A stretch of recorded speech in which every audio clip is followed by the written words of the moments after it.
শোনো শোনো, বেহুলার কান্নার পর শিবের সাথে মনসার একটা কথোপকথন হয়। আমি শিবের সংলাপ বলবো, তুই মনসার সংলাপ বলবি। মুখস্থ?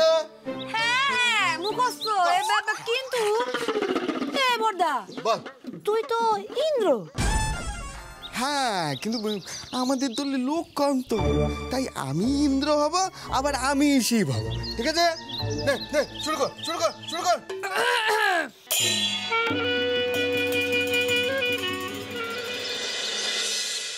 আমি বেহুলার স্বামী লক্ষিন্দরের প্রাণ ফিরিয়ে দিতে পারি যদি সে আমায় কথা দেয় যে মর্তে তার শ্বশুর চাঁদ সদাগরকে দিয়ে আমার পুজো করাবে। আমি দশানো মোর অবহেলা ছাড়িব না, সইব না কবু এই জ্বালা।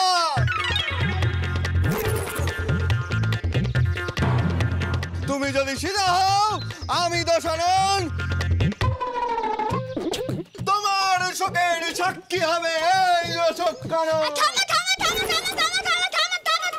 এই গনসা, সংলাপের মাঝখানে একদম বিরক্ত করবি না। আরে বাবা, তুমি শিবের সংলাপ থেকে রমণ সংলাপ কেন বলছো? আমি মুখে আঙুল দিয়ে বলে কি আমি মন দিয়ে সংলাপগুলো শুনি না? ভুল করলেই শাস্তি। কে বলেছিল বড়দা? কি রে বল। কারুর পাঠ ভালো করে মুখস্থ হয়। কাল যদি আমি এমন দেখি না, সবাইকে কড়া শাস্তি দেবো, কান ধরে দাঁড় করে দেবো সবাইকে। তুমি ভুলে গেলে তোমাকেও শাস্তি পেতে হবে। আমরা সীতাহরণ পালা করবো, সীতাহরণ পালা। আমি ভাবছিলাম এক্ষুনি, তোদের তো এই বিশের বাসরে বেহুলা পালার একটা সংলাপ মুখস্থ হচ্ছে না। কি করবো বল, কি করবো? এই সীতার পালা করলে কি হবে, তোদের ক্ষেত্রে একটু সহজ হবে। হ্যাঁ হ্যাঁ, থাক, আর কায়দা করে লাভ নেই। ভুল করেছে যখন স্বীকার করো না।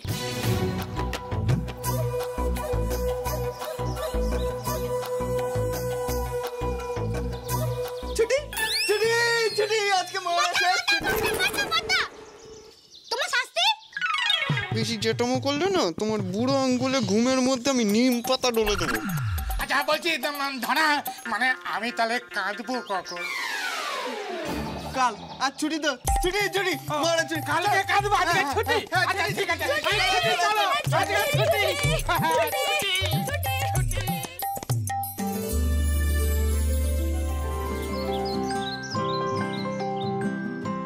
আসছি কেমন?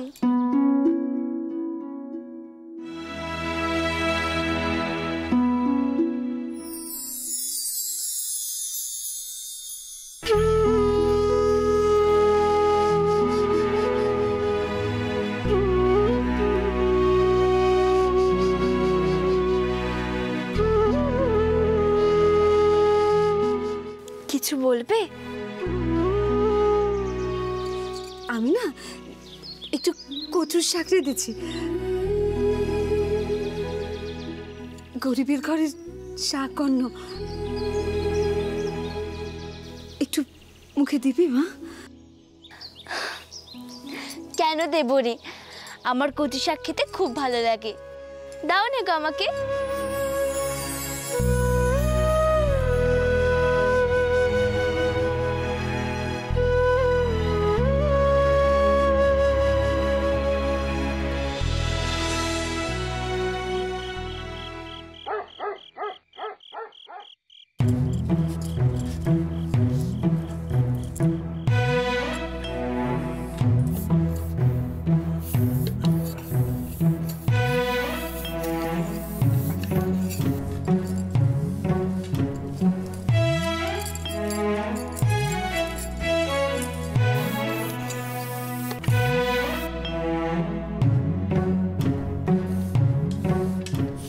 শোনো নবপুত্র, অনেক রাত হয়েছে, এখন আমি ঘুমোবো। কাল ভোরবেলাতে উঠতে হবে। কানের সামনে এমন ফসফস করে হাওয়া বের করলে কারোর ঘুম হয়নি। কেন অত ভোরবেলা উঠে বগলামুখী মন্দিরে কি চুল আঁচড়াতে যাবি? পচা ছেলে এমন কথা কেন বললো? তার মানে ও ধরেই নিয়েছে আমাদের চুল আঁচড়ানোটা সত্যি ছিল না। তা সারাদিন কি শুধু চুল আঁচড়াবো? আরো তো অনেক কাজ আছে। মোড়কে কি ঘুম থেকে ডাকবি? এত কথায় তোমার কি কাজ বাপু? এই যে তুমি বদ্দাদার সাইকেলে হাওয়া বাড়ার যন্ত্রখানা জানলে, বদ্দাদা কি জানেন? ডাকবো বদ্দাদাকে? ওফ, ঠিক আছে ঠিক আছে, রেখে দিয়ে আসছি। অমনি কথা করাচ্ছিস না, বেশি পাকা মেয়ে।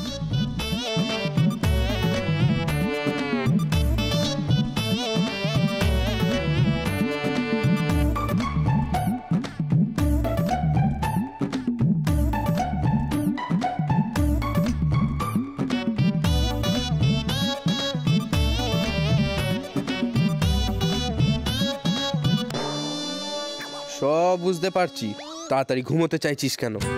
আমি ঘুমোলে তুই বাইরে যাবি। আমার নামও না শঙ্কর সর্দার, আর জেগে থাকবো, ধরবই তোকে আমি।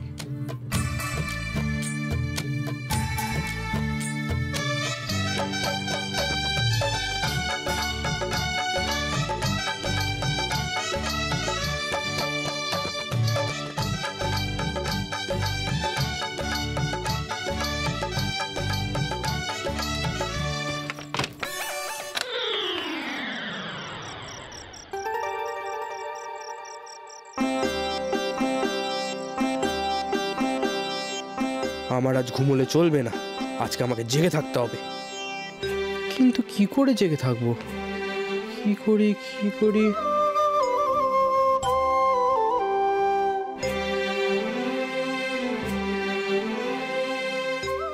হ্যাঁ, বেশি করে জল খাবো, তাহলে বারবার করে কল ঘরে যেতে হবে, আর জেগে থাকবো।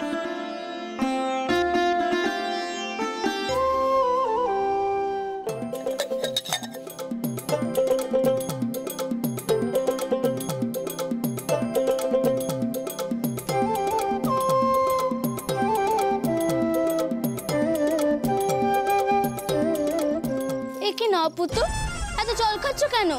রাত্রিবেলা বারবার গলগলে যেতে হবে তো, ঘুম ভেঙে যাবে। তাতে তোর কি?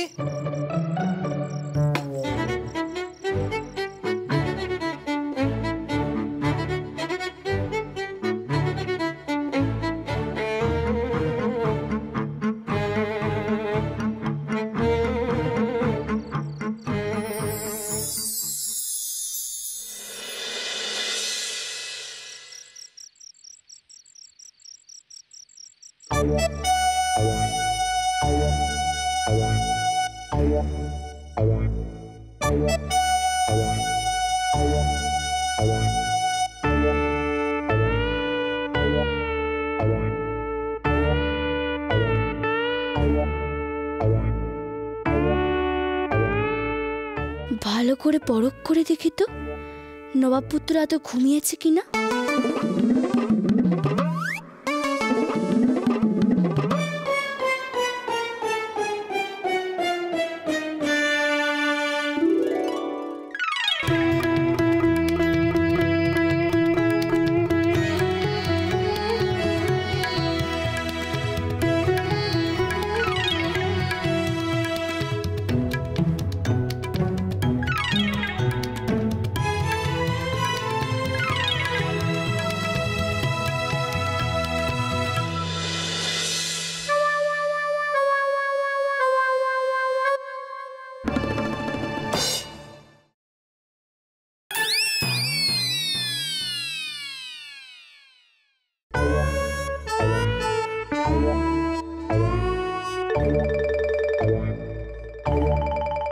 হ্যাঁ, ঘুমিয়েই পড়েছি।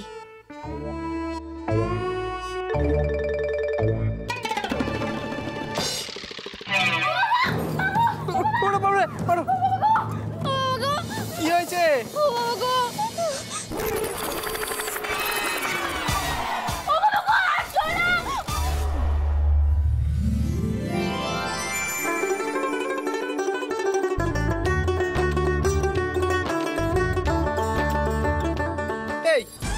এই নাকি তুই সাহসী ভূত তোর বন্ধু, আর তুই আসলেকে ভয় পাচ্ছিস? চুপ করে, আর আমাকে ঘুমোতে দে। তোর বাবা ঘুমটাই ভাঙিয়ে দিল।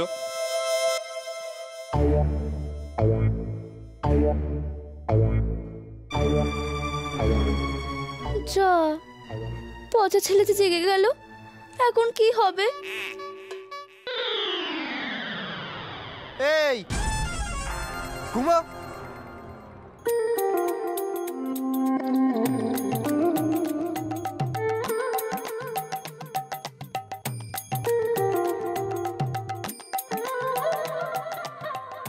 আমি তো জেগে থাকবো ভেবেছিলাম, ঘুমিয়ে পড়লাম কখন?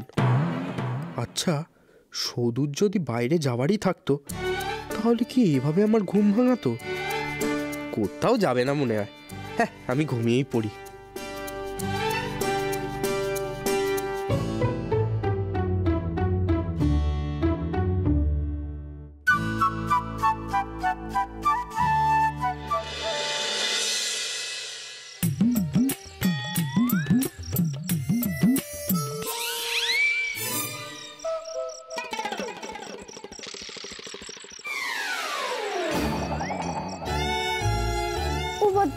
দিদিকে তো দেখতেই পেলাম না গো।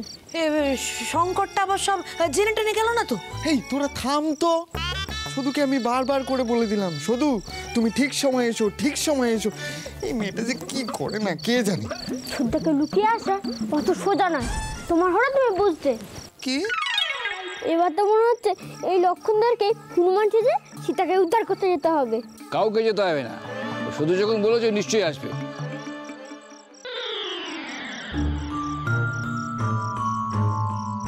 এসে গেছে। বড়দাদা, হ্যাঁ এসো এসো এসো। তোমরা সবাই এসে গেছো? আমার একটু দেরি হয়ে গেল আসতে।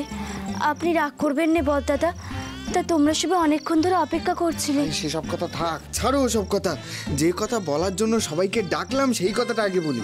শুধু এবার আমাদের প্রচার শুরু করে দিতে হবে। যেটা করলে ভালো হবে সেইটাই করবেন বড়দাদা। হ্যাঁ। কিন্তু প্রচার হয় কিভাবে? ওই ঠেলা পিঠে বলতে বলতে চায়? যারা না পিটিও বলতে বলতে যায়, তবে ওই আর কি, আমাদের প্রচার শুরু করে দিতে হবে। তাহলে সেই কথাই রইলো, যে কথা হলো না। না না না না না, দেখ বর্দা, বিষয়টা হচ্ছে এই ঠেরা পিটিয়ে পিটিয়ে হোক বা ঠেরা না পিটিয়ে হোক, আমি কিন্তু ওই রোদে গিয়ে হ্যাঁ ওই আসুন আসুন সবাই আসুন বলতে পারবো না, বলে দিলাম। আমিও না।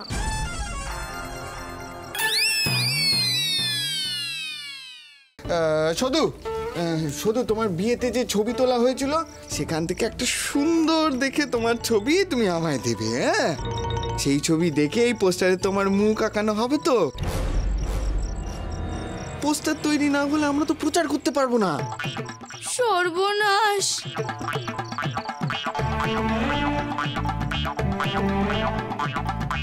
বড়দাদা, আমার ছবি আঁকলে যে আমরা ধরা পড়ে যাব। না না শুধু, আরে তোমার কোনো চিন্তা নেই, এই গ্রামে কোনো প্রচার হবে না, তোমার কোনো ভয় নেই। দোহাই বড়দাদা, আপনি আমাকে মাফ করুন। আপনি আমার ছবি দেবেন না বড়দাদা, দোহাই আপনার, দোহাই। মেয়ের যথেষ্ট ভয়ের কারণ আছে, এছাড়া উপায়ই বা কি? ও দিদি, তুমি তো যাত্রা করতে রাজি হচ্ছিলে না, তোমার ভূত দাদি তোমাকে অনুমতি দিল।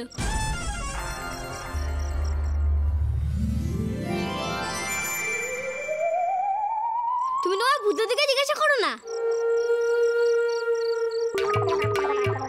এই গংশাটা কথা কথা শুধু আমাকে তো টানাটানি করে। ও শুধু মাউতি রাজি হয়ে যা। জিজ্ঞেস কর জিজ্ঞেস কর। করো না, করো, জিজ্ঞেস করো, জিজ্ঞেস করো। হ্যাঁ করো করো করো করো না।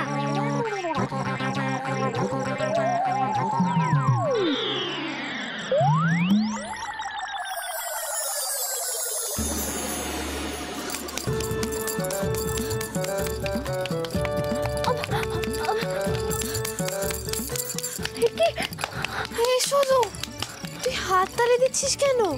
আমি হাততালি দিচ্ছি রে, ভূত দাদু দেবাচ্ছেন।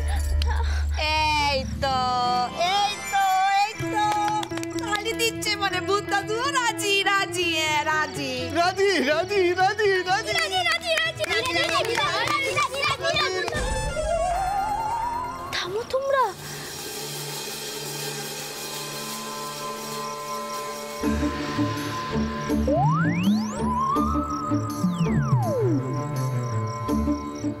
যাক, তাহলে তোমার মুখ আঁকাই পোস্টার হবে, সে কথাই রইলো, যে কথা হলো না। দিদি, আর কিন্তু তুমি না করতে পারবে না। ভূত দাদুর যখন এই বাঞ্ছা, তখন তাই হবে। আচ্ছা, এটা তো হলো, এবার বলো নায়িকার কি নাম হবে? নায়িকার আবার নতুন কি নাম হবে? আমি তো কবে থেকে ঠিক করে রেখেছি, যাত্রা লক্ষ্মী সৌদামিনী। হ্যাঁ দাদা, এই নাম দিলে যে আমাদের আর কোনো বাঁচার উপায় থাকবে না। কেন? শুধু আমিও জানি এই নাম ছড়াবে, কিন্তু কেউ প্রশ্ন করলে তখন আমি বলবো না না, এ তো নকল না। যাত্রা সম্রাটদের ওরকম অধিকার থাকে, ক্ষমতা থাকে। হ্যাঁ, আমি বলবো কি, নায়িকার আসল নাম তো অন্য, এই নাম যেহেতু একটু লক্ষ্মীমন্ত, তাই রেখেছি আমি যাত্রা লক্ষ্মী সৌদামিনী। তবে যে কথা হলো না সে কথাই রইল। বাহ, নিজের বড় দাদাকে খুব সুন্দর নকল করতে শিখেছি। শোন না ভাই, আমি না পোস্টারে সংলাপ লিখে দেবো, খুব ভালো করে মুখস্থ করবি। তারপর পোস্টার বানানো হয়ে গেলে ভ্যান রিক্সায় চেপে তুই যাবি প্রচারে। আমি লোক দেব, কিন্তু আমরা কেউ যাব না।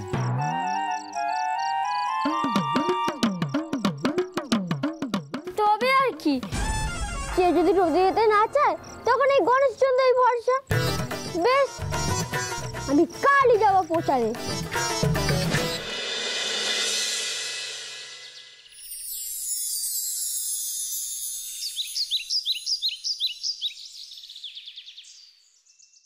এই সর্দার, খুব সাবধান, আমরা কিন্তু খেজুরডিহির মোড়ল নাড়ু মিত্তিরের পুকুরে যাচ্ছি। নাড়ু মিত্তির যদি টের পায় না, আমাদেরকে ডুগডুগি বানিয়ে ছাড়বে। আহ, বড্ড ভয় পাস তোরা, এত ভীতু হলে চলবে না। আরে বাবা, মাছ ধরার জন্য এমন চার বানিয়েছি না, পুকুরে ছিপ ফেলবি মাছ উঠবে, পুকুরে ছিপ ফেলবি মাছ উঠবে। ওই খেজুরডিহির মোড়লের পুকুরে না ব্যাঙাচি ছাড়া আর কিছু থাকবে না। আরে আমরা ওখানে গিয়ে মাছ ধরবো, তারপর ছোট ব্যাস। আরে চল চল। আমার কাছে খবর আছে যে আমার বাড়ি থেকে যাত্রা সম্রাজ্ঞী আলতাবালা চলে যাবার পর ওই বেড়াচাপাতে রসগোল্লা বিলিয়েছে। আপনি এত রাগ করছেন কেন মোড়ল মশাই? কোনো চিন্তা করতে হবে না আপনাকে, আমরা সবাই তককে তককে আছি। ওদের একজনকেও যদি হাতের নাগালে পাই না, উচিত বদলা নিয়ে তারপরেই ছাড়বো। ওরা রসগোল্লা বিলি করেছিল না, ওই রসগোল্লার রসেই ওদের নাকানি চবানি খাওয়াবো আমরা। আপনাকে কোনো চিন্তা করতে হবে না। কিন্তু মোড়ল মশাই, আমাদের পারিশ্রমিক। হ্যাঁ, ও বড্ড নোলা হয়েছে তোদের। হ্যাঁ, ঠিক আছে, যদি ওদের কবজা করতে পারিস তাহলে আমি আমার পুকুর থেকে ওই কালবোস মাছটা তোদের হাতে তুলে দেব। প্রথমবার সারা জাগানো পালা নিয়ে আপনাদের সামনে হাজির হচ্ছি আমরা। যাত্রা দাদু, একটা বিনি প্রসাদ পালার প্রথম নিবেদন, বিশের বাসরে বেহুলা।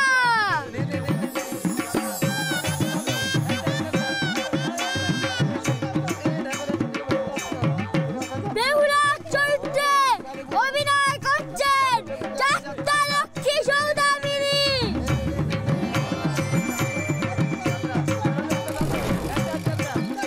এই যাত্রা দেখতে টাকা লাগে না, বিশের বাসরে বেহুলা।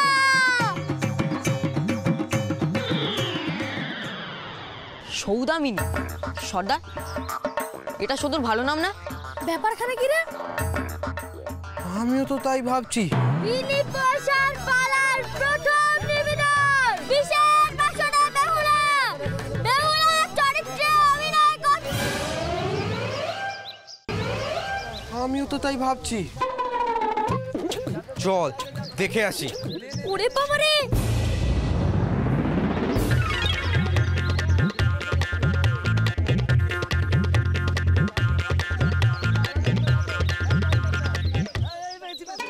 আসুন আসুন আসুন, যতক্ষণ হয় না বাড়ি, হয় না গাড়ি, হয় না কাগজ ভেলা, সেই টাকা দান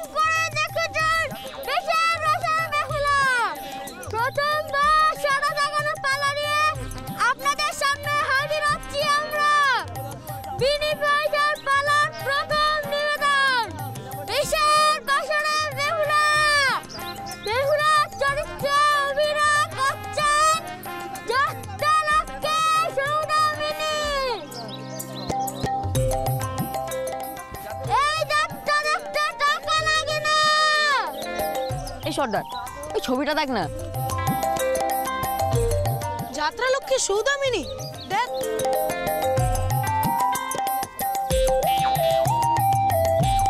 মধুকে তো ওরকম দেখতে না, আর ওরকম ড্যাবা ড্যাবা চোখও সদুর নয়। একই নামে অন্য কেউ? চিনে পটকাটাকে দেখ কেমন ঘোষণা করছে। এ কে? আর এইরকম একটা বাঁদর বাচ্চা ছেলেকে শুধু পাবেও বা কোথায়? আমি তো কিছুই বুঝতে পারছি না।